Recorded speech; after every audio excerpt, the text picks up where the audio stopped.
rivoyatni boshladim, nos chekishni tashladim.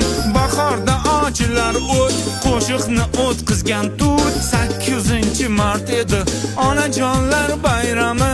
Bu bayramda men ahmoq onamni o'ylamaman, chechamni o'ylamaman, ochamni o'ylamaman, enamni o'ylamaman, abchamni o'ylamaman.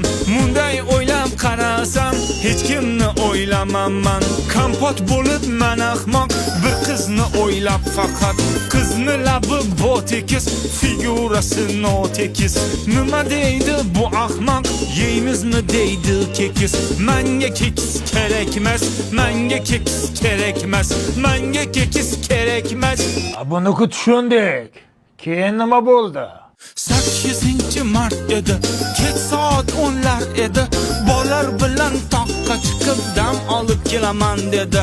Men o'ylaban bollarni kichkina bolacha deb, keyin bilsam u bollar ho'kizday bollar ekan, zdarovi bollar ekan, bagati bollar ekan. Onamga dardim aytdim, orqalarim qichirdi, neudobna bo'lardi gapirayotgan paytim. Onam kiyiming yech dedi, ko'ylaging kir bo'libdi, qalbingdagi bu dog'ing ko'ylagingga uribdi. Nima qilsam bo'ladi, bu dog' qanday ketadi? Onam aytdi bavida, yursang dog'ing ketadi. Kiyiming oq qiladi, qalbingni pok qiladi. Allergiya chaqirmaydi, dadang ham baqirmaydi. Mana tushunib yetdim, 8-mart kuni onajonlar bayrami. Boshqasini bilmadim, faqat onalar bayrami.